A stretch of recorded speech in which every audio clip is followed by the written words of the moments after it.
Right. So ఒకసారి question చూడండి. ఇందులో this is also most frequently asked question, very important. Normally various economic characteristics. Every industry will have its own economic characteristics. And we have already discussed about the industry. So actually ఇది ఈ question మీరు industry and competitive అనాలిసిస్తో చదవాలి. In fact question misplace అయింది. అది industry and competitive అనాలిసిస్లో చదవాల్సింది, అది ఇక్కడ ఈ చాప్టర్లో మిస్ప్లేస్ అయింది. బట్ నెక్స్ట్ అది చాప్టర్ నెంబర్ 7 చూసారా, ఇండస్ట్రీ అండ్ కాంపిటేటివ్ అనాలిసిస్ అని. సో ఇందులో ఒకసారి మీరు చూడండి, డిఫరెంట్ ఎకనామిక్ క్యారెక్టరిస్టిక్స్ మీరు లిస్ట్ చూడండి. ఇండస్ట్రీస్ అంటే మీకు తెలుసు, industry generally it is a group of companies which are producing similar products and rendering similar services. And ఇందులో క్యారెక్టరిస్టిక్స్ చూడండి, ఎకనామిక్ ఓవరాల్ సైజ్ కావచ్చు లేదా మార్కెట్ గ్రోత్ రేట్ కావచ్చు.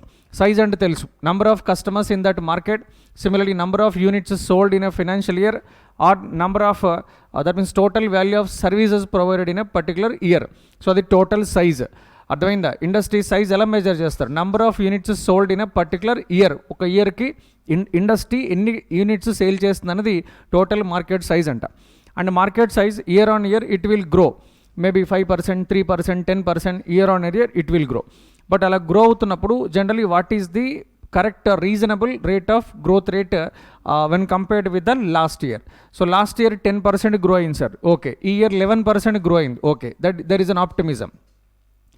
బట్ లాస్ట్ ఇయర్ కంటే ఈ ఇయర్ గ్రోత్ రేట్ లో లెవెల్లో ఉందంటే definitely industry is not it is not performing well. అందుకే ఎకనామిక్ క్యారెక్టరిస్టిక్స్లో మీరు మార్కెట్ గ్రోత్ రేట్ చూడాలి. ఎకానమీలో డిఫరెంట్ టెక్నాలజికల్ చేంజెస్ అండ్ డెఫినెట్గా ఏ ఇండస్ట్రీనైనా ఎఫెక్ట్ చేసే ఫ్యాక్టర్స్ ఉంటాయి. Political, economic, socio cultural, technological, economic factors అనేది ఎవ్రీ ఇండస్ట్రీకి కామన్. అందుకే టెక్నాలజీని అబ్జర్వ్ చేయాలి. అండ్ జియోగ్రఫికల్ బౌండరీస్, సో అక్కడ కంపెనీస్ ఇండస్ట్రీ ఎక్కడెక్కడ జనరలీ స్ప్రెడ్ అయ్యి ఉంది ఇండియాలో, అంటే ఈ ఇండస్ట్రీ జస్ట్ కంపెనీ అనేది లోకలా, నేషనలా, మల్టీనేషనల్ కంపెనీయా, దట్ మీన్స్ ఇండస్ట్రీ ఎక్కడ స్ప్రెడ్ అయ్యి ఉంది అనేది కూడా తెలుసుకోవాలి.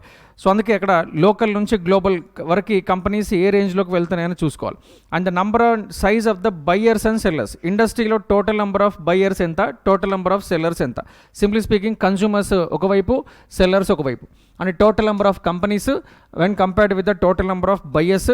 సిమిలర్లీ ఇక్కడ ఆ ప్రొడక్ట్స్ అనేది differentiated, highly differentiated or no differentiation, అంటే ప్రొడక్ట్స్ని డిఫరెన్షియేషన్ క్రియేట్ చేసే ఛాన్స్ ఉందా మనం చూస్తున్నాం. ఫర్ ఎగ్జాంపుల్ లాస్ట్ క్లాస్లో కూడా హోమ్ అప్లయన్సెస్ గురించి, లేదా for example smart home technologies గురించి, కిచెన్ అప్లయన్సెస్ గురించి, అందులో everything is connected to internet అని, mobiles, laptops, washing machines, refrigerators, ఇవన్నీ కూడా మనం ఇంటర్నెట్ కనెక్ట్. ఇదేంటి? Advancements, technological advancements. ఈ టెక్నాలజికల్ అడ్వాన్స్మెంట్స్ అనేది ఒక differentiation. So you should try to attract customers in 2 different ways. ఆ 2 different ways ఏంటో నేను మీకు స్టార్టింగ్ నుంచి చెప్తున్నాను. Either you have to charge low price and you can charge low price if you are a cost leader. And second option తెలుసు కదా, you can charge high price if you are a differentiator. That means if you try to produce very different, unique, special goods and services in the market. అంటే either you have to become a cost leader or differentiator. So depending upon the selection, that means depending upon the nature of the buyer or interest and taste and preferences or sensitivity of the buyer, you should select your strategy. Either you have to become a cost leader or a differentiator. అలానే ఇక్కడ economies of scale, industry economies of scale a రేంజ్లో enjoy చేస్తుందని అంటే గుర్తుంది కదా. And production of large volume of goods and services అంటే ఏమవుతుంది? Average cost gradually reduce అవుతుంది. ఎక్స్పీరియన్స్ కర్వ్ అని చదివాం. అండ్ గుర్తొస్తుంది ఎక్స్పీరియన్స్ కర్వ్, లెర్నింగ్ కర్వ్ అని. And experience curve, learning curve అనేది గుర్తొచ్చిందా లేదా? లెఫ్ట్ టు రైట్ డౌన్వర్డ్ స్లోప్లో ఉంటాం. మీరు వాల్యూమ్ ఇంక్రీజ్ చేసినప్పుడు ఆబ్వియస్లీ ఆ వాల్యూమ్ ఇంక్రీజ్ అవ్వడం వల్ల యావరేజ్ కాస్ట్ అనేది రెడ్యూస్ అవుతుంది, ఎందుకంటే ఫిక్స్డ్ కాస్ట్ అనేది ఫిక్స్డ్ కాబట్టి. So per unit variable cost fixed, aggregately fixed cost fixed. And ఇక్కడ డిస్ట్రిబ్యూషన్ ఛానల్స్ని కూడా చూసుకోవాలి. At the same time marketing opportunities, మీకున్న వేరియస్ ఆపర్చునిటీస్ ఏంటి, డిజిటల్ మీడియా యూస్ చేయవచ్చా, ప్రింట్ మీడియా యూస్ చేయవచ్చా, ఎలక్ట్రానిక్ మీడియా యూస్ చేయవచ్చా, ఇలాంటి ఆపర్చునిటీస్ ఏమున్నాయి అన్నది ఐడెంటిఫై చేయాల్సి ఉంటుంది. ఎట్ ద సేమ్ టైం ఇక్కడ మోస్ట్ ఇంపార్టెంట్ డిస్పోజబుల్ ఇన్కమ్ అసలు పబ్లిక్ హ్యాండ్స్లో ఎంత ఉంది అన్నది అర్థం చేసుకోవాలి. సో ఇప్పుడు ఒక ఇన్కమ్ కేటగరైజేషన్ మనం చేసామనుకోండి. ఫర్ ఎగ్జాంపుల్ ఫస్ట్ మనం ఇన్కమ్ ట్యాక్స్ యాక్ట్కి వెళ్ళొద్దు. So for example gross income in case 25 lakhs అనుకోండి, మైనస్ ట్యాక్సెస్ ఒక 5 lakhs ట్యాక్స్ పోయింది అనుకోండి, లెట్స్ ఎట్ 20% యావరేజ్గా. So next 20 lakhs rupees. ఈ 20 lakhs రూపీస్ ఏంటి సార్ అంటే simply this is a disposable income. అంటే ట్యాక్స్ పే చేయకుండా మనం ఏమీ స్పెండ్ చేసుకోలేం కాబట్టి ట్యాక్స్ పే చేయగా మీ దగ్గర ఉన్న ఇన్కమ్ని డిస్పోజబుల్ ఇన్కమ్ అంటాం. ఇక ఈ డిస్పోజబుల్ ఇన్కమ్ నుంచి జనరల్ బేసిక్ నీడ్స్, కంపల్సరీ మనం నీడ్స్ పైన స్పెండ్ చేయాల్సి, నెససరీస్ అంటాం, నీడ్స్ అంటాం. ఈ నీడ్స్ కోసం ఫర్ ఎగ్జాంపుల్ ఒక 10 lakhs రూపీస్ పోయింది అనుకోండి, హౌస్ రెంట్ లేదా for example food, groceries, next clothes etcetera. So needs అంటే బేసిక్ నీడ్స్ అనుకోండి. నీడ్స్కి 10 lakhs రూపీస్ మీరు స్పెండ్ చేశారనుకోండి, ఇంకో 10 lakhs రూపీస్ ఉంది. ఈ 10 lakhs రూపీస్ నీడ్స్ స్పెండ్ చేసిన తర్వాత మిగిలిన ఇన్కమ్. అంతేకాని ఫుడ్ తినకుండా నేనేం చేయాలి, ఏ వెకేషన్కి వెళ్ళాలి అండ్ నెక్స్ట్ ఏ మొబైల్ కొనాలో మీరు థింక్ చేయరు. లేదా ఫర్ ఎగ్జాంపుల్ హౌస్ లేకుండా నేను నెక్స్ట్ ఏం చేయాలి అనేది మీరు థింక్ చేయరు. ఫస్ట్ నీడ్స్ అన్నీ కంప్లీట్ అయిన సాటిస్ఫై అయిన తర్వాత రిమైనింగ్ ఇన్కమ్ అనేది ఇప్పుడు దీన్ని ఏమనాలి, డిస్క్రిషనరీ ఇన్కమ్ అంట. Discretionary income. ఎందుకు డిస్క్రిషనరీ ఇన్కమ్ సార్ అంటే ఆ ఇన్కమ్ని మీరు ఎలా అయినా స్పెండ్ చేయవచ్చు. మీరు ఇన్వెస్ట్మెంట్ చేస్తారా చేసుకోండి, ఎందుకంటే గవర్నమెంట్కి పే చేయాల్సిన ట్యాక్సెస్ పే చేసాం, బేసిక్ నీడ్స్ అన్నీ సాటిస్ఫై అయిపోయి ఇక రిమైనింగ్ ఇన్కమ్ మీరు టూర్కి వెళ్తారా, లేదా ఫర్ ఎగ్జాంపుల్ టెంపుల్కి వెళ్తారా, ఇంకెక్కడికైనా వెకేషన్కి వెళ్తారా, ఈవెన్ డొమెస్టిక్ వెకేషనా, ఫారెన్ వెకేషనా, లేదా ఫర్ ఎగ్జాంపుల్ మీరు ఈ 50,000 or 30,000 మొబైల్స్ పక్కన పడేసి 2 lakhs వర్త్ ఆఫ్ మొబైల్స్ కొంటారా, లేదా 5 lakhs కార్ పక్కన పడి ఇంకేదైనా లగ్జరీ కార్ మీ ఇష్టం. అండ్ లేదా ఫర్ ఎగ్జాంపుల్ రెంట్ కాకుండా ఇంకేదైనా హౌస్ పర్చేజ్ ఏదైనా చేయండి. అంటే డిస్క్రిషనరీ ఇన్కమ్ని ఏ పర్పస్కి యూజ్ చేస్తారంటే ఎనీ పర్పస్. అండ్ ఇప్పుడు చెప్పండి ఒకసారి, కంపెనీస్ కొన్ని ఉన్నాయి, రిసార్ట్స్ మెయింటైన్ చేస్తూ ఉంటాయి, టూరిజం ప్లేసెస్లో హోటల్స్ మెయింటైన్ చేస్తూ ఉంటాయి కంపెనీస్. ఈ కంపెనీస్కి ఇన్కమ్ అనేది జనరలీ రావాలి అంటే పబ్లిక్ హ్యాండ్స్లో ఏ ఇన్కమ్ అనేది ఇంక్రీజ్ అవుతూ ఉండాలి. అది డిస్క్రిషనరీ ఇన్కమా, డిస్పోజబుల్ ఇన్కమా? అండ్ డిస్పోజబుల్ ఇన్కమ్ కాదు, ముందు డిస్క్రిషనరీ ఇన్కమ్ ఉంటే ఎవరైనా ఏదైనా టూర్కి వెళ్ళాలని లేదా ఇంకో ప్లేస్కి వెళ్ళాలనే థాట్ వస్తుంది. వాటి దగ్గర ఇన్కమే లేదు, నీడ్స్ మొత్తం పోతే యాక్చువల్లీ జీరో అంటే ఆటోమేటికల్ ఇంకా నీకు ఏ థాట్ రాదు. వస్తుందా? థాట్స్ అనేది డిఫరెంట్గా ఉంటాయి కదా. దట్ మీన్స్ మన దగ్గర పాకెట్లో 10 lakhs ఉన్నప్పుడు ఎలా ఉంటాం, లేదా జస్ట్ 10,000 ఉన్నప్పుడు ఎలా ఉంటాం? థాట్స్ అనేది ఒకేలా ఉంటాయా? పవర్, ఏ పవరు? Purchasing power. సో ఆ పర్చేసింగ్ పవర్ జనరలీ ఎలా ఉంటే అది ఏ రేంజ్లో ఉందని దాన్ని బట్టి మన థాట్స్ డిఫరెంట్గా మారిపోతాయి. అందుకే టూరిస్ట్ కంపెనీస్ అంటే టూరిజం మెయింటైన్ చేసే కంపెనీస్, లేదా ఏవియేషన్ కంపెనీస్, అలాంటివన్నీ కూడా రిసార్ట్స్ మెయింటైన్ చేయడం కావచ్చు, హోటల్స్ మెయింటైన్ చేయడం కావచ్చు, ఈ కంపెనీస్ చేసే బిజినెస్ అంతా కూడా పబ్లిక్ వచ్చే డిస్క్రిషనరీ ఇన్కమ్ పైన డిపెండ్ అవుతుంది. ఆ డిస్క్రిషనరీ ఇన్కమ్ అనేది ఎంత హై లెవెల్లో ఉంటే ఆటోమేటికలీ ఈ టూరిజం పైన డిపెండ్ అయిన కంపెనీస్ కానీ, రిసార్ట్స్ హోటల్స్ మెయింటైన్ చేసిన కంపెనీస్ కానీ, లేదా క్యాసినోస్ మెయింటైన్ చేసిన కంపెనీస్ కానీ, సో వాటన్నిటికి కూడా ఇన్కమ్స్ ఇంక్రీజ్ అవుతూ ఉంటాయి. అది డిస్క్రిషనరీ ఇన్కమ్కి, డిస్పోజబుల్ ఇన్కమ్కి ఉన్న డిఫరెన్స్ అది. అందుకే బయ్యర్స్ ఏ రేంజ్లో ఇన్కమ్ ఎర్న్ చేస్తారనేది ఇంపార్టెంట్. ఇక కాంపిటేటివ్ ఫోర్సెస్ అనేది మీకు తెలుసు. ఈ ఫోర్సెస్ 5 ఫోర్సెస్ మీకు లిస్ట్ ఉంది కదా. అండ్ కాంపిటేటివ్ ఫోర్సెస్ కొన్నిసార్లు ఫియర్స్ ఉండొచ్చు, సమ్ టైమ్స్ జనరలీ మోడరేట్గా ఉండొచ్చు, సమ్ టైమ్స్ వీక్ ఉండొచ్చు, and even generally very strong అంటే కట్ థ్రోట్ కాంపిటీషన్ అంటాం. That is simply speaking very fears competition means very strong competition in the market. So high level of cut throat competition ఉన్నప్పుడు industry profitability ఎలా ఉంటుంది? Increase అవుతుందా, reduce అవుతుందా? Competition high లెవెల్లో ఉంటే profitability లో, similarly competition లో లెవెల్లో ఉంటే ప్రాఫిటబిలిటీ హై. సో రెండింటికి ఉన్న రిలేషన్షిప్ అది. అర్థమైందా? అండ్ ఇక్కడ ఎగ్జాంపుల్గా చెప్పచ్చు అంటే ఎలక్ట్రానిక్స్ ఇండస్ట్రీలో ఇందులో కాంపిటీషన్ దేనిపైన డిపెండ్ అవుతుందంటే బెస్ట్ ప్రైస్ ఏ కంపెనీ ఇస్తుంది, క్వాలిటీ ఏ ప్రొడక్ట్లో ఏ కంపెనీ ఆఫర్ చేస్తుంది, పర్ఫార్మెన్స్ ఎక్కడ ఉంది. అంటే సింప్లీ ఎలక్ట్రానిక్ ఇండస్ట్రీలో కాంపిటీషన్ అనేది ఫియర్స్, వెరీ స్ట్రాంగ్ కాంపిటీషన్ ఉంది అని చెప్పాడు. ఈ కాంపిటీషన్ sometimes it may be strong, maybe after 2 years it may become moderate, and even after 5 years it may become weak. generally once again it may become strong. And that means industry competition generally it is not fixed, it is not static, it is variable, change అవుతూ ఉంటుంది. And telecommunication అనుకోండి, now the competition between the telecom companies is very strong. And generally last 5 years back it was very fierce. And ఇంకొక 2 years పోతే 3 years పోతే actually new entrants problem వెళ్ళి telecom కంపెనీస్లో అలాంటప్పుడు competition from the new entrants is just weak. ఇప్పుడు కూడా లేదు అసలు, just weak, nil, negligible, zero. Simply no telecom company is actually no company is planning to enter into telecom industry or banking industry. And hence generally the competition in these two industries because of the new entrance is very low, simply negligible. అంటే industry to industry competitive forces change అవుతాయని చెప్పాడు.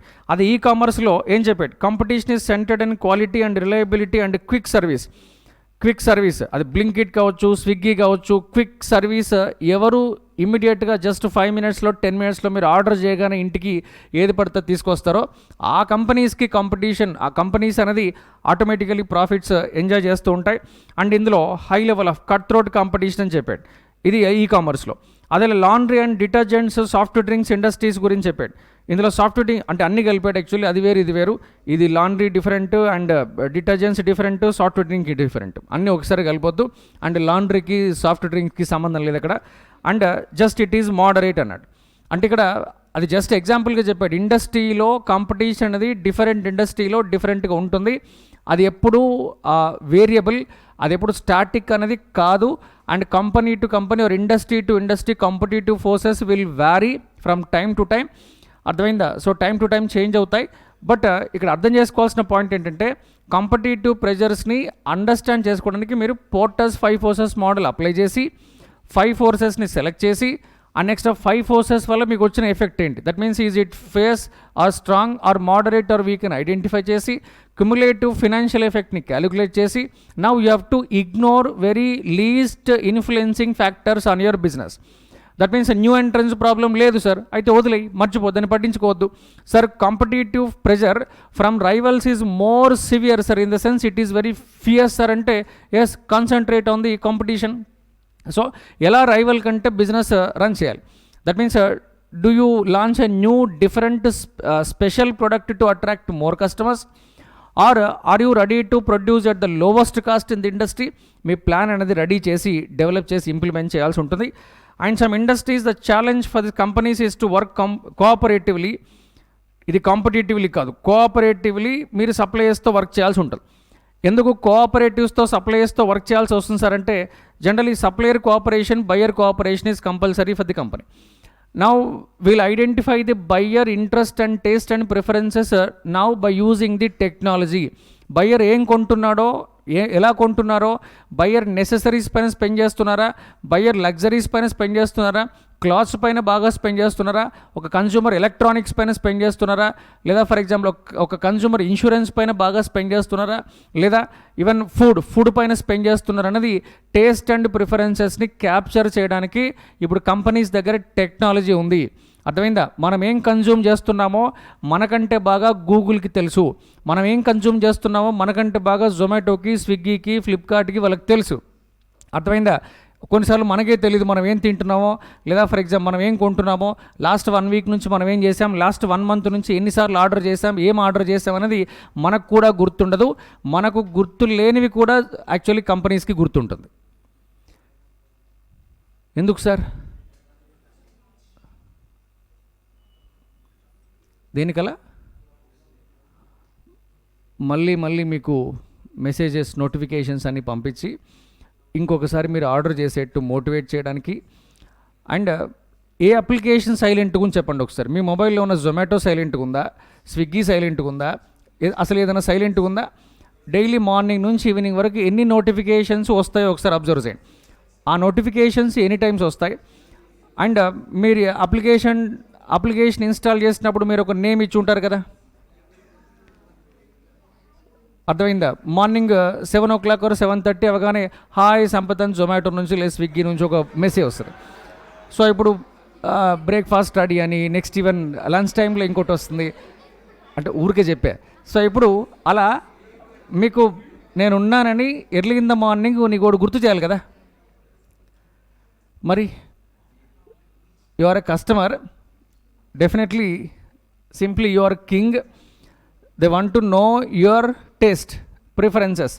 అర్థమైందా? దానికి తోడు ఇప్పుడు artificial intelligence add అయింది కాబట్టి. And maybe even select competitors to create and next round of product ఇన్నోవేషన్స్ని in the sense new product మార్కెట్లోకి రావాలంటే ఇన్నోవేటివ్ క్రియేటివిటీ అనేది ఆర్గనైజేషన్లో ఎంప్లాయీస్ ఆర్ స్టాఫ్ మెంబర్స్కి ఉండాలి. And that whole new vistas of market opportunities, అంటే wide range of market opportunities ఎక్కడుంటే అక్కడికి నార్మల్లీ కంపెనీస్ పరిగెత్తాల్సి ఉంటుంది. And it can be electronics, clothing, real estate or even construction అనుకోండి, ఎనీవేర్, అది ఎక్కడికైనా. అర్థమైందా? So market opportunities already companies అదే పనిలో ఉన్నాయి. ఫర్ ఎగ్జాంపుల్ పాలిటిక్స్ ఉంది. జనరల్గా పాలిటిక్స్కి కంపెనీకి ఏం సంబంధం సార్ అంటే ఉంటుంది. Definitely you should try to understand the politics. So ఇప్పుడు ట్రంప్ విన్ అయ్యాడు అనుకోండి, అంటే ఆల్రెడీ అయిపోయాడు అనుకోండి. సో ఇప్పుడు ట్రంప్ విన్ అయిపోతే ఏమవుతుంది అనేది లాస్ట్ 2-3 months నుంచి అనాలిసిస్ జరుగుతోంది. అండ్ మోస్ట్ ఫేవరబుల్ ఆపర్చునిటీస్ ఏ కంట్రీకి ఉంటాయి, ఏ కంట్రీకి మోస్ట్ నెగిటివ్, ఏ కంట్రీకి మోస్ట్ పాజిటివ్ అని ఆల్రెడీ ఎకనామిక్ టైమ్స్లో, నెక్స్ట్ వాషింగ్టన్ పోస్ట్లో, ఎక్కడెక్కడో చాలా అనాలిసిస్ చేశారు. అండ్ అవన్నీ చదివితే యాక్చువల్గా most favourable benefits Trump president అయితే ఫస్ట్ ప్లేస్లో ఏ కంట్రీ ఉందంటే ఇండియా ఉంది. అండ్ వస్తుందా లేదా అనేది యాక్చువల్గా so many economist, reporters, journalist analysis చేసి, and relationship between Trump and Modi is very good.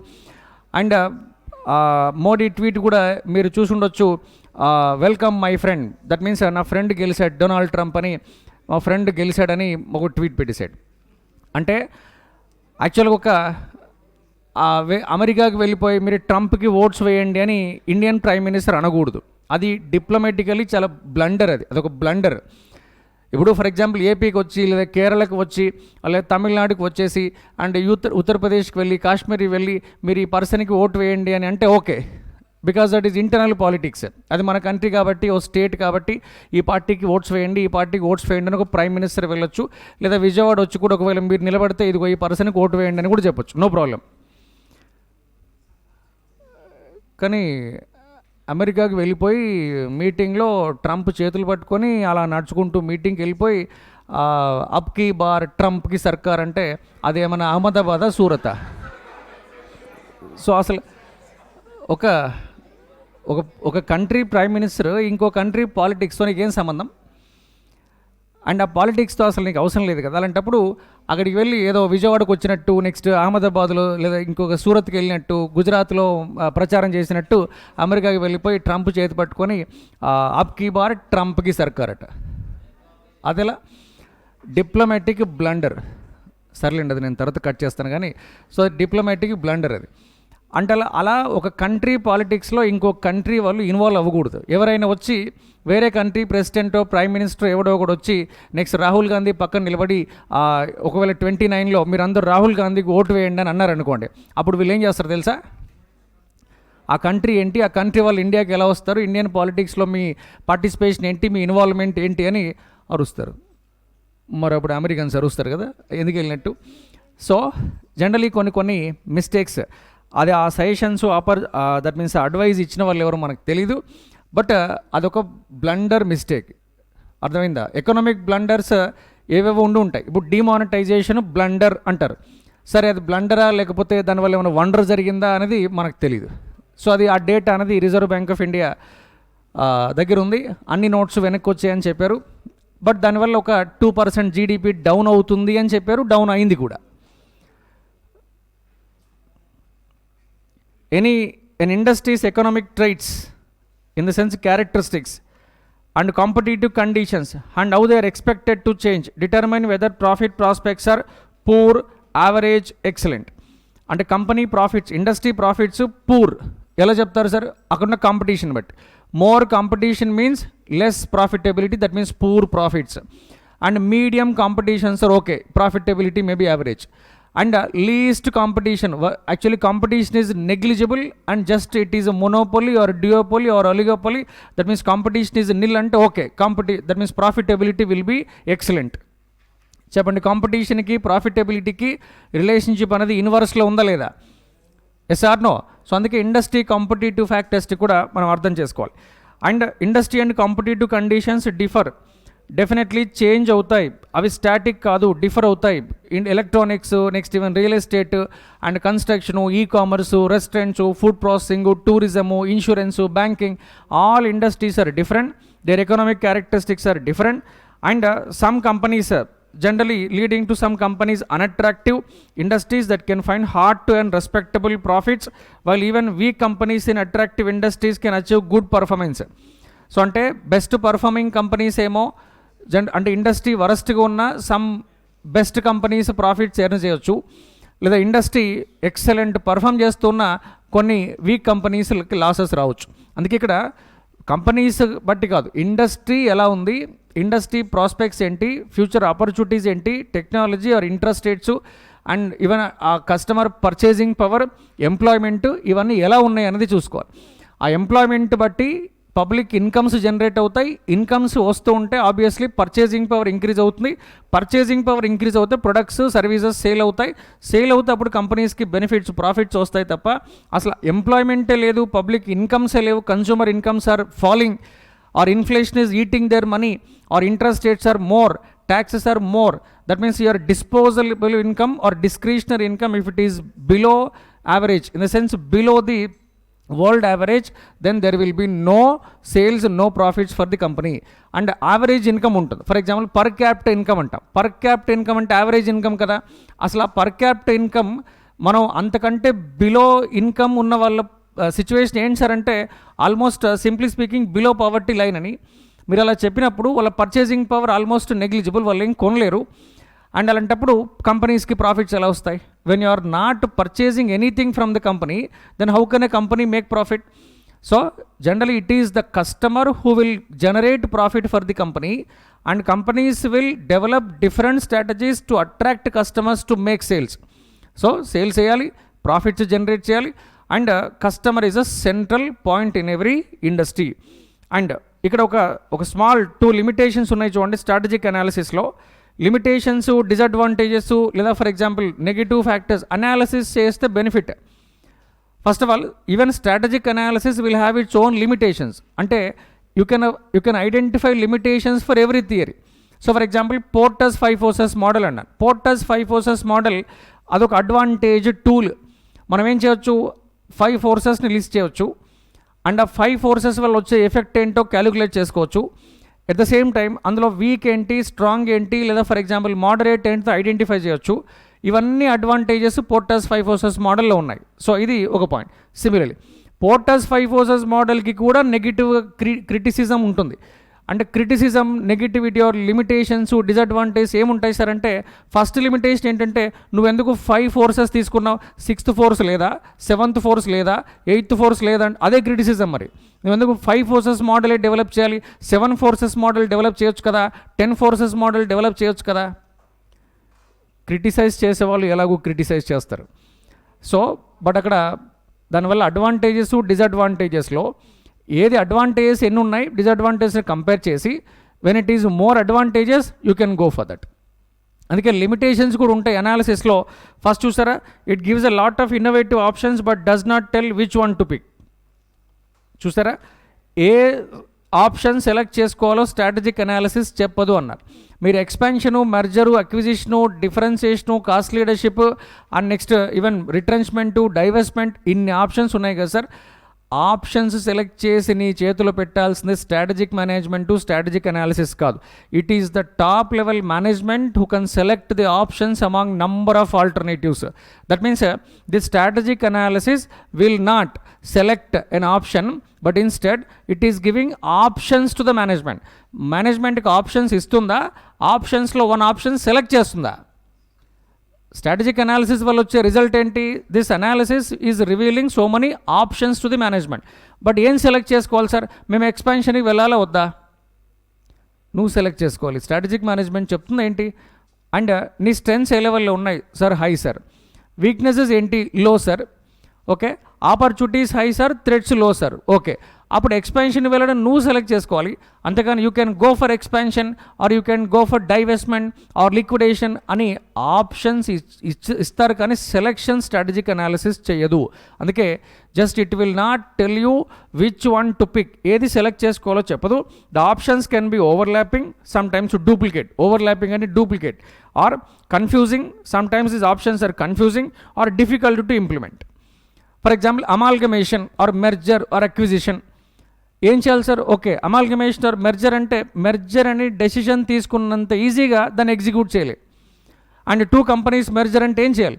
First two companies board of directors should conduct a board meeting, and after that they should pass a board resolution in the board meeting. Then later on they should go to next general meeting. They should arrange a general meeting, maybe EGM or AGM, and they should propose to the shareholders about this merger, and shareholders may say yes or no, and execution another difficult. Strategy formulation is an intellectual process. You can formulate any strategy with your intelligence, but the execution, success lies in the execution also, and execution is most difficult or implementation is difficult, and that too this is very time consuming. Sir మేము analysis చేయాలంటే politics analysis చేయాలి, economy analysis చేయాలి, technology తెలుసుకోవాలి, and similar interest rates, inflation, and అక్కడ Trump ఏం చేస్తాడు, ఇప్పుడు రేపు వైట్ హౌస్కి వెళ్తే ఏ ఫైల్స్ అన్ని రెడీగా ఉన్నాయి, ఎక్కడ సైన్ చేస్తాడు, ఇండియన్స్కి ఇచ్చే వీసాస్ ఇంక్రీజ్ చేస్తాడు, H1B వీసా రెడ్యూస్ చేస్తాడా, లేదా ఫర్ ఎగ్జాంపుల్ ఇమీడియట్లీ రష్యాకి కానీ ఉక్రెయిన్ కానీ వెళ్ళి వార్ ఆపేయమని చెప్తాడా లేదా, and at the same time Iran పైన అటాక్ చేయొద్దని ఇజ్రాయెల్కి చెప్తాడా లేదా తైవాన్ పైన అటాక్ చేయొద్దని చైనాని ఏమన్నా ఆపే ఛాన్స్ ఉందా ఇలా చేయొద్దు పెట్టి. సో ఇప్పుడు ఏం చేస్తాడు ట్రంప్ అంటే అది $1 మిలియన్ క్వశ్చన్ అది. దట్ మీన్స్ దాని ఎఫెక్ట్ కన్సిక్వెన్సెస్ ఎవరీ పర్సన్ పైన ఉంటాయి. దట్ మీన్స్ గ్లోబలైజ్డ్ వరల్డ్లో ఉన్నాం కాబట్టి ఎక్కడో ఏదో జరిగినా దాని ఎఫెక్ట్ డైరెక్ట్లీ ఆర్ ఇండైరెక్ట్లీ లబ్బిపేటలో కూడా ఉంటుంది. అర్థమైందా? ఎక్కడో ఏదో కంట్రీలో ఏదైనా జరగవచ్చు, దాని ఎఫెక్ట్ మన పైన ఉంటుంది. And for example governments different countries ఏమన్నాయంటే ఫస్ట్ మీకు లాస్ట్ 2.5 years మేబీ 2022 ఇప్పుడు 24 కూడా అయిపోతుంది, 2.5 years నుంచి పెద్ద వార్ జరుగుతాయి. మీకు ఒక తెలియని పాయింట్ ఏంటంటే ఈ వరల్డ్లో ఉన్న 800 crores పాపులేషను సఫర్ అవ్వకుండా, ఇన్ఫ్లేషన్తో సఫర్ అవ్వకుండా జనరల్గా ఈ వరల్డ్ని మొత్తం ప్రొటెక్ట్ చేసింది ఎవరు అంటే ఇండియానే. అదేంటి సార్ ఇన్ఫ్లేషన్తో వరల్డ్ మొత్తం సఫర్ అవ్వకుండా ఇండియా ఎలా ప్రొటెక్ట్ చేసింది సార్ అంటే simple logic. For example Russian oil కొనొద్దు అని అమెరికా నెక్స్ట్ యూరప్ అన్నీ కూడా డిసైడ్ చేశాయి, రష్యన్ ఆయిల్ పర్చేజ్ చేయొద్దు అని. అప్పుడు ఏమవుతుంది తెలుసా, రష్యా ఆయిల్ ప్రొడక్షన్ తగ్గించాల్సి వస్తుంది. రష్యా ఆయిల్ ప్రొడక్షన్ తగ్గిస్తే ఆబ్వియస్లీ డిమాండ్ ఏమైనా తగ్గుతుందా? లేదు కదా, డిమాండ్ కాన్స్టెంట్గా ఉంటుంది. సప్లై తగ్గిందంటే ఆయిల్ ప్రైజెస్ ఏమవుతాయి? ఇంక్రీజ్ అవుతాయి. ఆయిల్ ప్రైస్ ఇంక్రీజ్ అవుతే ఏమవుతుంది తెలుసా, వెజిటబుల్ ప్రైజెస్, ట్రాన్స్పోర్ట్ పైన డిపెండ్ అయిన every item, every element automatically prices increase అవుతాయి. Commodities, clothes, electronics, similarly vegetables, groceries, rice, everything అన్నిటికీ ప్రైజెస్ ఇంక్రీజ్ అవుతాయి. ప్రైజెస్ కంటిన్యూస్లీ ఇంక్రీజ్ అవుతే ఆటోమేటికలీ అది ఇన్ఫ్లేషన్ అంటాం. అండ్ ఇన్ఫ్లేషన్ ఇంక్రీజ్ అవుతూ ఉంటే all central banks will step in and definitely they will continue to increase the interest rates. Interest rates increase అవుతూ ఉంటే ఏమవుతుంది సార్ అంటే మన పాకెట్లోంచి బ్యాంకుకి పే చేయాల్సిన ఇంట్రెస్ట్ అమౌంట్ పెరుగుతూ ఉంటుంది, మన పాకెట్స్ ఖాళీ అవుతాయి. సో వరల్డ్ని ప్రొటెక్ట్ చేస్తుంది ఇండియా అన్నది మీరు యాక్సెప్ట్ చేయాల్సిన పాయింట్. ఎందుకంటే వాళ్ళ ఆయిల్ మనం కొనలేదంటే ఎలా తెలుసా, ఫస్ట్ మీ ఆయిల్ ఎవరు కొనరు, ఓకే, మేమే మీకు దిక్కు. మరి ఎంతకి ఇస్తారు? మార్కెట్లో $100 ఉంది కదా, మేము 60 కొంటాం, 40% డిస్కౌంట్. ఇస్తారా సస్తారా చెప్పండి? ఇస్తాం, ఎందుకంటే ఇవ్వకపోతే సస్తాం కదా. సో ఇస్తాం, ఓకే. $100 మార్కెట్లో ఉంది క్రూడ్ ఆయిల్, సో మేము $60కి కొంటాం. అలా నియర్లీ 2.5 years నుంచి మనం చేసిన బిజినెస్ అది, కామన్ సెన్స్తో చేసిన బిజినెస్ అది. ఒక పర్సన్ ప్రొడ్యూస్ చేసింది ఎవరు కొనట్లేదు అంటే ఆబ్వియస్లీ మనమే ఆ పర్సన్ దగ్గరికి వెళ్ళి, సార్ మీ ప్రొడక్ట్ ఎవరు కొనట్లేదు కదా, మీకు లాస్ వస్తుంది, అసలు కొనకపోతే కంప్లీట్లీ లాస్ వస్తుంది, బట్ లాస్ని కాస్త మేము తగ్గించడానికి ట్రై చేస్తాం, మాకు నీడ్ ఉంది, మీకు మనీ కావాలి, okay. At the same time మేము మీకు డాలర్స్ కూడా ఇవ్వం, మనం రూపీస్లో ట్రేడింగ్ చేస్తాం, రూబుల్ ట్రాన్సాక్షన్. మీకు రూబుల్స్ కావాలి అంటే దట్ మీన్స్ మేము రూపీస్ పే చేస్తాం, మీ రూబుల్స్కి ఈక్వల్గా రూబుల్స్ మీ దగ్గర పెట్టుకోండి అండ్ రూపీస్ మీ దగ్గర పెట్టుకోండి. రూబుల్స్ మాకు పే చేస్తే రూబుల్స్ మా దగ్గర ఉంటాయి. నెక్స్ట్ టైం ట్రాన్సాక్షన్లో ఇద్దరం సెట్ ఆఫ్ చేసుకుంటాం. అంటే సింప్లీ డాలర్ని పక్కన పెట్టి రూబుల్ రష్యాతో రూబుల్ ట్రాన్సాక్షన్స్ ఇంపోర్ట్స్ ఎక్స్పోర్ట్స్ మనం మొదలెట్టాం. అలాంటప్పుడు ఏమవుతుంది, డీడాలరైజేషన్ అంటే ఇక్కడ డాలర్ని కాసేపు పక్కన పెట్టి ఇప్పటికీ 23 కంట్రీస్తో ఇండియా ఏం చేస్తుంది తెలుసా, రూపీతో వాళ్ళ కంట్రీతో ట్రేడింగ్ మనం చేస్తున్నాం. ఇంపోర్ట్స్ ఎక్స్పోర్ట్స్ అనేది రూపీతో చేస్తున్నాం. వాళ్ళ కరెన్సీ మనం తీసుకుంటాం, మన కరెన్సీ వాళ్ళకి ఇస్తాం. మరి డాలర్ని పక్కన పెట్టాం అండ్ ఈ 23 కంట్రీస్ని మనం ఒక పక్కకు తీసుకొచ్చాం. అవుట్ ఆఫ్ 200 కంట్రీస్ 23 కంట్రీస్ని పక్కకు లాగి, ఇదిగో మీకు డాలర్ వద్దు, మాకు డాలర్ వద్దు, మీకు డాలర్ వద్దు, మనం రూపీస్లో ట్రేడింగ్ చేద్దాం అని తీసుకొచ్చాం.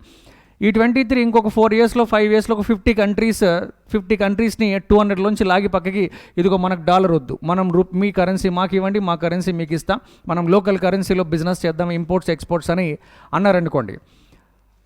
అప్పుడు ఏమవుతుంది తెలుసా, ఇక డామినేషన్ ఎక్సర్సైజ్ చేస్తున్న అమెరికాకి ఆటోమేటికలీ వాళ్ళకి ఎక్కడో పొగొస్తూ ఉంటుంది. అంటే మేము ఎలా కనబడుతున్నాం, డాలర్ని పక్కన పెట్టి మీ కరెన్సీలో మీరు ట్రేడింగ్ ఎక్స్పోర్ట్స్ ఇంపోర్ట్ చేస్తారా అనే ఒక కోపంతో ఏదైనా చేయడానికి వాళ్ళు రెడీ అవ్వచ్చు. సో జనరల్గా ఇదంతా వరల్డ్ పీస్ఫుల్గా ఉండాలన్నా and at the same time wars లేకుండా ఉండాలన్నా, ఇన్ఫ్లేషన్ రాకుండా ఉండాలన్నా అండ్ ఎవ్రీ ప్రొడక్ట్ ఎవ్రీ కంట్రీలో అవైలబుల్గా ఉండాలన్నా, that is influenced by America. వాళ్ళు సరిగా ఉంటే వరల్డ్ మొత్తం సరిగా ఉంటుంది. వాళ్ళకు ఒకవేళ డిఫరెంట్ థాట్స్ వస్తే బైడెన్కి వచ్చినట్టు, అప్పుడు ఆటోమేటికలీ ఇక డిఫరెంట్ ప్రాబ్లమ్స్లో అన్ని కంట్రీస్ సఫర్ అవుతాయి. ఈ వరల్డ్లో ఎక్కడ ఏం జరుగుతున్నా, అది ఏ ప్రాబ్లం వచ్చినా, పొలిటికల్ ప్రాబ్లం అయినా ఎకనామిక్ ప్రాబ్లం అయినా, దానికి డైరెక్ట్లీ ఇండైరెక్ట్లీ రీజన్ ఎవరు అంటే అమెరికా. అది మీరు కళ్ళు మూసుకొని చెప్పాలి ఫస్ట్, దానికి reason America. Indirectly or directly ఎక్కడైనా కానీ. సో వాళ్ళు అలాంటి ప్లాన్స్ ప్రిపేర్ చేస్తుంటారు. అందుకు పాలిటిక్స్ని అర్థం చేసుకోకుండా బిజినెస్ స్ట్రాటజీస్ ఎలా డిఫైన్ చేస్తారు, ఎలా ఫార్ములేట్ చేస్తారు. సో ఇదంతా ఒక లిమిటేషన్స్ స్ట్రాటజిక్ అనాలిసిస్లో. ఇక్కడ చూడండి, it is very time consuming at times, hurting overall organisation functioning, it may disturb the overall organisation function and also strain other efficient innovations such as developing new product or service. అంటే ఏంటో తెలుసా, every manager or every person is involved in the strategy analysis or just even complete strategic analysis or management process. How can you concentrate on innovating a new product? How can you concentrate on launching a new product in the market? And where is the time to concentrate on launching, even going to other countries for exports and also planning mergers and acquisitions? Simply speaking, too much time if it is spent on strategy analysis for a longer period of time, that will disturb your basic operations, maybe production, marketing or even launching a new product. ఇలాంటి innovative opportunities options అన్నీ జనరల్గా disturb అయిపోతాయి. Too much time అనేది strategic అనాలిసిస్కి spend చేస్తే అదొక లిమిటేషన్గా చెప్తున్నాడు. And ఇక స్ట్రాటజీకి business ఎన్విరాన్మెంట్కి రిలేషన్షిప్ గురించి చూసారనుకోండి, రిలేషన్షిప్ అనేది కామన్, స్టార్టింగ్ నుంచి మనం డిస్కస్ చేస్తున్నాం. Both are related and without business environment there is no business and without business there is no business environment and everything is interlinked. And అందులో climate ఉంటుంది, economy ఉంటుంది, technology, political, ఇలా other points add చేశారనుకోండి. But ఈ classification మనం చూసాం. ఇందులో చూడండి, రిలేషన్షిప్లో the term business environment refers to, మళ్ళీ డెఫినేషన్ ఇంకొకసారి స్టార్టింగ్లో డిస్కస్ చేస్తే మళ్ళీ ఇక్కడ all other external factors, influences, situations that even some way effect, మీ బిజినెస్ని ఏదో విధంగా ఎఫెక్ట్ చేసే ఫ్యాక్టర్స్ అన్నిటినీ మనం external in the sense business environmental factors అంటాం. ఎలా సార్, లిస్ట్ అవుట్ చేశారనుకోండి, మిలియన్స్ వస్తాయి. ఇంట్రెస్ట్ రేట్స్ వల్ల మీ బిజినెస్ ఎఫెక్ట్ అవుతుందా? Obviously. Sir, government of India tax rates వల్ల ఇంక్రీజ్ అవుతుందా? Sir, yes. At the same time politics వల్ల మీ బిజినెస్ ఎఫెక్ట్ అవుతుందా? ఆబ్వియస్లీ అవుతుంది సార్. అండ్ గవర్నమెంట్ స్పెండ్ చేసే ఇన్ఫ్రాస్ట్రక్చర్ పైన స్పెండ్ చేసే బడ్జెట్ వల్ల మీ బిజినెస్ ఎఫెక్ట్ అవుతుందా? Yes. Effect may be positive or negative. ఇక్కడ ఎఫెక్ట్ అంటే నెగిటివ్ అని అనుకోవద్దు, that effect may be positive or negative. So that includes both the ways. And even the organisation success దేనిపైన depend అవుతుందో మీకు చెప్తున్నాడు. సక్సెస్ అనేది that is depending upon business environment and to accomplish the goals and objectives. మీరు goals and ఆబ్జెక్టివ్స్ని achieve చేయాలి అంటే definitely you should conduct the analysis, strategic analysis, simply business environmental analysis. Try to understand the relationship between your business and business environment. అంటే relationship ఎలా ఉంటుంది sir? Every ఫ్యాక్టర్ని మనం list out చేయలేం కాబట్టి సింపుల్గా ఏం చేసామంటే నా బిజినెస్ని ఎఫెక్ట్ చేసే మైక్రో ఎన్విరాన్మెంటల్ ఫ్యాక్టర్స్ ఏంటి, నా బిజినెస్ ఎఫెక్ట్ చేసే మ్యాక్రో ఎన్విరాన్మెంటల్ ఫ్యాక్టర్స్ ఏంటని మనము లిస్ట్ అవుట్ చేసుకున్నాం. అండ్ మీ బిజినెస్ ఎఫెక్ట్ చేసే ఫ్యాక్టర్స్ అనుకోండి, for example customers, organisation and similarly suppliers, market, intermediaries, competitors.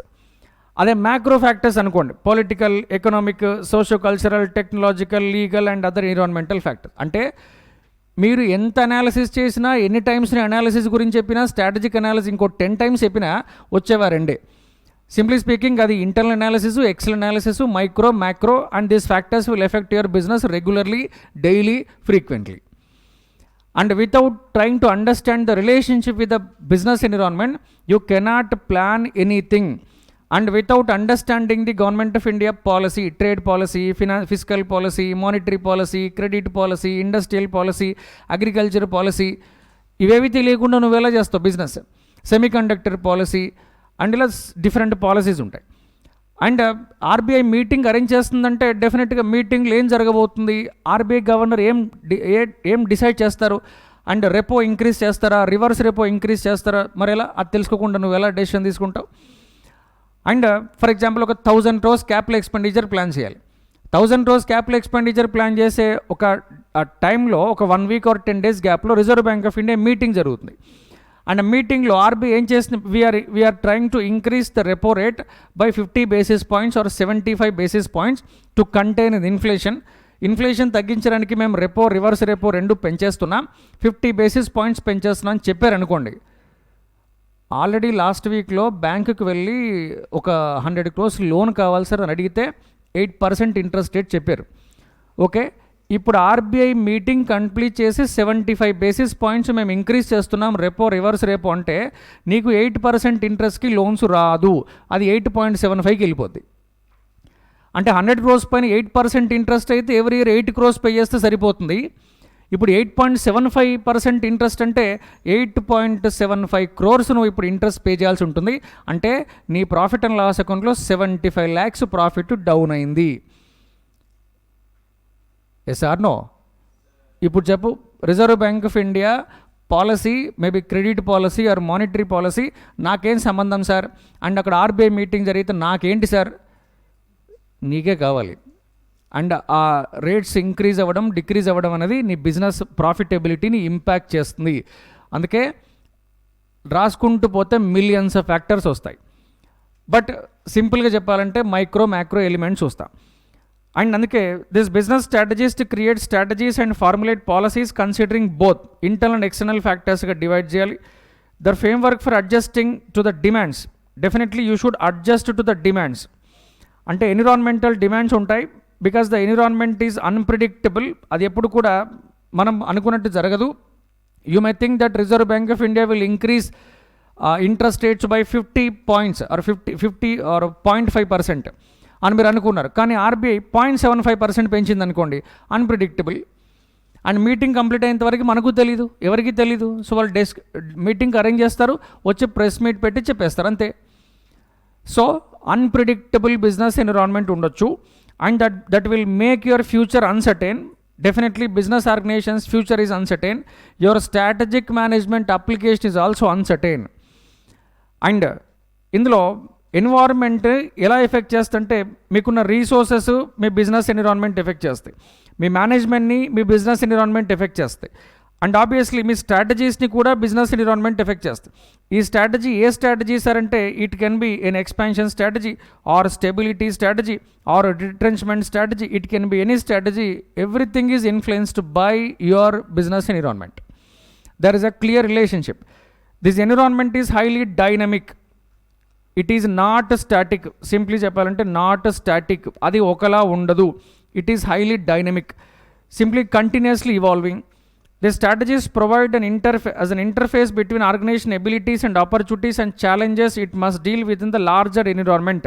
ఈ larger environment అంటేనే simply macro environment. Politics is very large and it includes from local politics to global politics, very large. Technological environment is also very large, and that is just that will cover every industry A to Z. మీరు అది aluminium production నుంచి zinc production వరకు, లేదా Amazon నుంచి జొమాటో వరకు, లేదా అదాని నుంచి ఇక జనరలీ జొమాటో వరకు, you can take anything. All companies will be affected by the technology. It is very large. Similarly legal rules and regulations are large and socio culture environment is very large. So అందుకే మీరు ఎలా business run చేయాలో larger environment decide చేస్తుంది అని. And this strategic management is involved by with choosing a long term direction. ఈ long term direction అనేది మీకు తెలుసు. డైరెక్షన్స్ నేను 3 డైరెక్షన్స్ అని చెప్పాను, ఇందాక చెప్పాను. డైరెక్షన్స్ ఎప్పుడు కూడా కంపెనీ ముందున్నవి 3 డైరెక్షన్స్. ఒకటి అప్వర్డ్ డైరెక్షన్, దాన్ని ఎక్స్పాన్షన్ అంటాం. అండ్ సేమ్ డైరెక్షన్ దాన్ని స్టెబిలిటీ అంటాం. డౌన్వర్డ్ డైరెక్షన్ దాన్ని రిట్రెంచ్మెంట్ అంటాం. ఎప్పుడు కూడా long term direction organisation decide చేయాల్సి ఉంటుంది. There is a close and continuous interaction between the business and business environment. This interaction helps in strengthening the business firm and using its resources more effectively. Definitely, resources are used here. The financial resources, human resources, technological resources, physical resources, assets, tangible assets, intangible assets, money kavachu, investments kavachu, any resources anta. Me employees kavachu. And the changes happening in the external environment challenge the organisations. అంటే external environment వల్ల మీకు threats వస్తాయి. Definitely that environment will create a challenge. And for example software companies last ఒక 1 week just ఒక 2-3 days నుంచి లేదా 4 days నుంచి company share ప్రైజెస్లో అప్వర్డ్ మూమెంట్ కనిపించింది. అంటే షేర్ ప్రైస్ ఇంక్రీజ్ అవుతూ వస్తాం. ఇన్ఫోసిస్, విప్రో, టీసీఎస్ షేర్ ప్రైజెస్ పెరిగాయి. అదేంటి sir software companies share prices ఎందుకు ఇంక్రీజ్ అయిపోయి? ఇప్పుడు ఏమి రిజల్ట్స్ కాదు, ఆల్రెడీ రిజల్ట్స్ అన్ని అనౌన్స్ చేస్తారు. ఇప్పుడు ఏమైంది సార్ అంటే, అండ్ ఆ షేర్ ప్రైజెస్ అక్కడ ఎలక్షన్ మూమెంట్ని బట్టి షేర్ ప్రైజెస్ మూవ్ అయ్యాయి. అండ్ వాళ్ళకున్న దట్ మీన్స్ ఆప్టిమిజం ఏంటంటే, if Trump wins or if Trump becomes the US president, the software companies may be benefited. ఎలా బెనిఫిట్ వస్తుంది sir? Because of the good relationship between the India and America, the Indian government may request the American government to sanction more H1B visa. అక్కడికి వెళ్ళి work చేయాలి అంటే మీకు తెలుసా H1B visa అని ఒకటి ఉంటుంది. అంటే వర్క్ చేయాలి అంటే H1B వీసా తీసుకొని వెళ్ళాలి. అండ్ ఇండియాకి యాక్చువల్గా అంతకుముందు ఎవ్రీ ఇయర్ 10 lakhs వీసా ఒక కోటా ఉండేది. దట్ మీన్స్ 10 lakhs వీసా అని ఒక ఎవ్రీ ఇయర్ 10 lakhs వీసాలు ఇచ్చేవాళ్ళు. అండ్ బైడెన్ వచ్చిన తర్వాత దాన్ని 8 lakhsకి, 6 lakhsకి, 4 lakhsకి తగ్గించారు. అండ్ ఆబ్వియస్లీ ఇండియా నుంచి యూఎస్కి వెళ్ళి వర్క్ చేస్తామనుకునే అలాంటి థాట్స్, డ్రీమ్స్ ఉన్న వాళ్ళకి ఈ వీసా రాకపోవడం వల్ల హర్ట్ అయ్యారు. ఇప్పుడు ఒక సాఫ్ట్వేర్ కంపెనీ ఉంది, ఫర్ ఎగ్జాంపుల్ యూఎస్లో ఉంది, ఎక్కడో యూఎస్లో, కాలిఫోర్నియాలో, న్యూయార్క్లో, ఎక్కడో డల్లాస్లో సాఫ్ట్వేర్ కంపెనీ బిజినెస్ చేయాలి, ప్రాజెక్టు డెవలప్ చేయాలంటే అమెరికాలో ఉన్న ఇంజనీర్ని అపాయింట్ చేస్తే అక్కడ మీరు డాలర్స్లో శాలరీ పే చేయాల్సి వస్తే ఒక్కొక్క సాఫ్ట్వేర్ ఇంజనీర్కి $5,000 లేదా $4,000 ఇవ్వాలి. అండ్ $5,000 అనుకోండి. ఆబ్వియస్లీ ఇండియన్ సాఫ్ట్వేర్ కంపెనీస్కి ఏమవుతుందంటే $5,000 ఇంటూ 84 రూపీస్ కంపెనీ పే చేయాలి. అదే ఫర్ ఎగ్జాంపుల్ ఇండియాలో ఆల్రెడీ వర్క్ చేస్తున్న సాఫ్ట్వేర్ ఇంజనీర్కి 1 lakh రూపీస్ ఇచ్చామనుకోండి. ఇదే 1 lakh రూపీస్ మీరు యూఎస్లో కూడా ఇవ్వచ్చు కదా. సేమ్ 1 lakh ఇస్తాం, లేదా ఇంకా మీకు అకామిడేషన్ ఇస్తాం, యూఎస్లో వెళ్ళిరండి, ఒక 6 months or 1 year వెళ్ళిరండి అంటే చెప్పండి సార్ ఇప్పుడు ఎక్కమంటారు బస్సు అంటాడు, అంతే. అదే ఎయిర్ బస్, ఇమ్మీడియట్గా ఎక్కేసి వెళ్ళిపోతారు అంతే. అదే నువ్వు యూఎస్లో ఉన్న ఇంజనీర్ని సెలెక్ట్ చేస్తే, రిక్రూట్మెంట్ చేస్తే ఇలా ప్రాబ్లం. అంటే ఇప్పుడు ఏమవుతుంది, $5,000 ఇంటూ 84 రూపీస్ అనుకోండి, ఎంత మంత్లీ శాలరీ? అది 4 lakhs. శాలరీ కాస్ట్ కంపెనీకి 4 times పెరుగుతుంది. Salary cost nearly 4 times increase అవ్వడం వల్ల profit and loss, that means మీ బాటమ్ లైన్ ప్రాఫిట్ అనేది తగ్గుతుందా లేదా? శాలరీ కాస్ట్ ఇంక్రీజ్ అయితే ప్రాఫిట్ ఏమవుతుంది? తగ్గిపోతుంది కదా. అండ్ ఇప్పుడు ఆప్టిమిజం ఎక్కడి నుంచి వచ్చింది? ఓకే, ట్రంప్ విన్ అయితే యాక్చువల్లీ ఇండియాకి ఫేవర్ కాబట్టి వీసా నంబర్ పెంచొచ్చు, maybe 6 lakhs to 10 lakhs to 12 lakhs చేయొచ్చు. అప్పుడు ఇండియన్స్ని అమెరికాకి తీసుకొచ్చి ప్రాజెక్ట్లో ఇన్వాల్వ్ చేయొచ్చు. సాఫ్ట్వేర్ కంపెనీస్కి ప్రాబ్లం ఉండదు, డాలర్స్లో పే చేయాల్సిన నెసెసిటీ లేదు, రూపీస్లో శాలరీ పే చేస్తే సరిపోతుంది, మన శాలరీ కాస్ట్ పెరగదు, ప్రాఫిట్ అండ్ లాసెస్ అనేది రాదు, ఆర్ ప్రాఫిట్ డౌన్ అవ్వదు అనే ఆప్టిమిజంతో సాఫ్ట్వేర్ కంపెనీస్ షేర్స్ అని Infosys, TCS, Wipro, tech Mahindra, HCl అన్నీ నిన్న రాకెట్ స్పీడ్లో పెరిగిపోయాయి. సో ఇప్పుడు చెప్పండి, ఒక పర్సన్ ఎక్కడో ఒక కంట్రీలో విన్ అయితే ఇక్కడ ఏంటి సార్ మన కంపెనీ కంటే? Yes, we are living in a globalised village. We are living in a globalised village. World became, entire world became a globalised village. మీ విలేజ్లో ఉన్న వాళ్ళందరూ మీకు తెలుసా లేదా? ఆల్మోస్ట్ 50 or 60% ఎట్లీస్ట్ అనుకో, లేదా ఎట్లీస్ట్ మన స్ట్రీట్లో ఉన్న వాళ్ళని మనకు తెలుసు కదా. వరల్డ్ ఇప్పుడు ఏమైంది? It became a globalised village. The world is getting smaller. అందుకే అంటున్నాను, వరల్డ్ అనేది small very smaller, it becoming more and more small. అదేంటి సార్ ఎర్త్ సైజ్ ఏమైనా తగ్గుతుందా సార్? ఎర్త్ సైజ్ తగ్గడం కాదు, world is becoming smaller because of more advancements in the technology. Communication technology పెరుగుతుంది. We can communicate with any person across the globe. ఎక్కడున్నా మనం communicate చేయొచ్చు. అది అంటార్కిటికాలో ఉన్న, అండమాన్లో ఉన్న, ఎక్కడి నుంచి అయినా మనం కమ్యూనికేట్ చేయొచ్చు. And hence the world is getting smaller and competition is increasing. Our nations have an increasing pressure to develop their business and strengthen their competitiveness. And when organization or when world is becoming smaller, when more companies are entering into every market, US companies are coming to India, Indian companies may go to Europe, European companies may come to India, Korean companies are also coming to India, Chinese companies are also coming to India, there will be more pressure on Indian companies. ఎందుకు Indian companies పైన pressure sir అంటే? Obviously the competition. Now unless you become a competitive, very strong in the market, you cannot run your organization in the present competitive scenario. And this analysis covers internal and external environment. That is highly relevant and important for the strategist. Top management ki definitely that is important. Business environment ni ardham chesukoda important. And to achieve a competitive advantage, మీకు performance అనేది increase అవ్వాలంటే, high performance over a period of time achieve చేయాలి అంటే, organisation success కానీ, survival కానీ, growth కానీ, liquidation కానీ, ఏదైనా కానీ, everything is depending upon business environment. Without business environment you cannot run, you cannot succeed, even you cannot survive in the market. మార్కెట్లో మనం ఉండలేం. So interaction is common. To flourish in the sense to grow. To grow a business must be aware and assess and respond.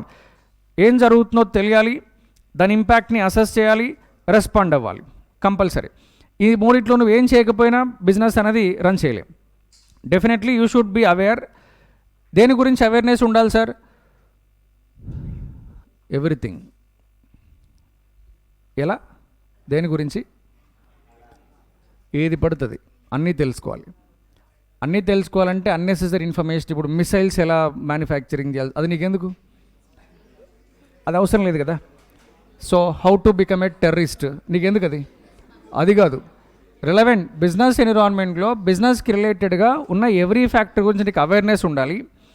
ఇంపాక్ట్ని assess చేయాలి, calculate చేయాలి, at the same time respond అవ్వాలి.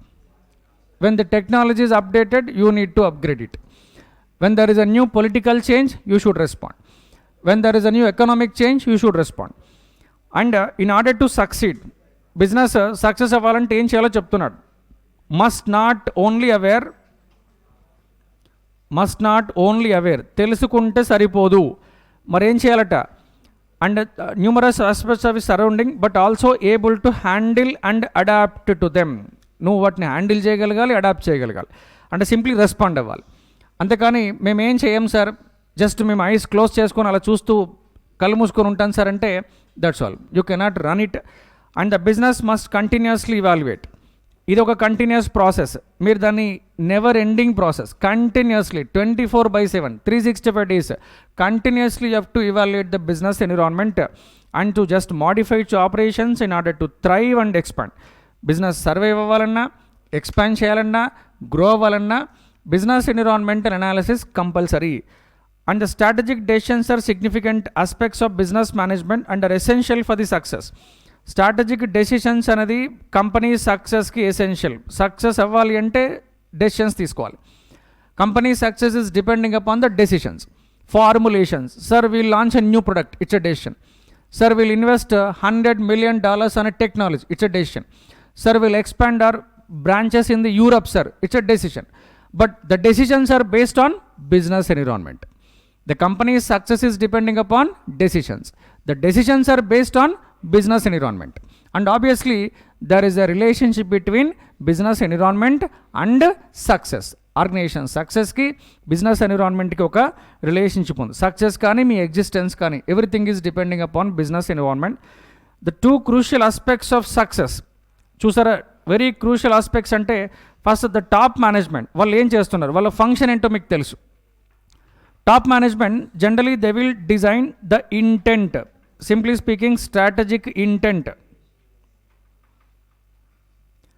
Top management will design strategic intent. This intent includes vision, mission, simply goals and objectives. Goals and objectives. So adu untundi. At the same time, formulation of strategy. Formulation of strategy top management chesedi. Anduke top management functions lo the function of top management, the method of formulating the strategic decisions. Any methods ఉన్నాయి sir. Methods అంటే ఏం లేదు, very simple. Without business environmental analysis you cannot just select strategy. మేము merger plan చేస్తాం sir, expansion plan చేస్తాం sir, లేదా ఒక new product launch చేస్తాం sir, you can do anything. But you should be aware of various options available or opportunities available in the market. The improvement of these decisions is constant endeavor for the strategist, continuous endeavor. Continuously you should work for achieving the success, and due to the contemporary environmental changes and the present environmental changes another common. Environment అనేది static or dynamic, that is very dynamic. And challenges, threats కూడా మార్కెట్లో వస్తున్నాయి. Technological changes threats, political changes threats, economic changes threats, demand తగ్గిపోతే threat, competitor enter అయితే threat, new ఎంట్రెంట్ వస్తే ఇంకొక threat, లేదా for example government tax rates increase చేస్తే ఇంకొక థ్రెట్, లేదా ఫర్ ఎగ్జాంపుల్ నువ్వేమో ఎక్స్పోర్టర్ అండ్ రూపీ ఏమో అప్రిషియేట్ అవుతున్నది నీకు థ్రెట్, డాలర్ డిప్రిషియేట్ అవుతుంది నీకు థ్రెట్. అంటే ఎక్కడెక్కడి నుంచో నీకు ఛాలెంజెస్ వస్తూ ఉంటాయి. అండ్ థ్రెట్స్ ఛాలెంజెస్ని అర్థం చేసుకోవాల్సిందే. And at the same time you should overcome. థ్రెట్స్ని ఐడెంటిఫై చేయడమే కాదు, ఓవర్కమ్ చేయాల్సి ఉంటుంది. And when making decisions there is an interest in enhancing the decision making. The environment is far more dynamic and unpredictable. Business environment is very dynamic and similarly unpredictable. అందుకే ఇక్కడ there is a relationship. When there is a relationship between your business and business environment, you should try to understand the relationship, assess the impact, similarly formulate a strategy, and that will strategy may either give you the success or a failure depending upon the selection of the strategy, similarly depending upon the factors affecting your business. And ఇక దాని తర్వాత ఎందుకు ఈ analysis చేయాలి, ఎందుకు interaction అనేది మనం next క్లాస్లో చూద్దాం. Actually this is most important, very very frequently asked question. ఎందుకు బిజినెస్ ఎన్విరాన్మెంటల్ అనాలిసిస్, దానివల్ల వచ్చే ఎఫెక్ట్ ఏంటి, why do you understand the relationship between business and business environment.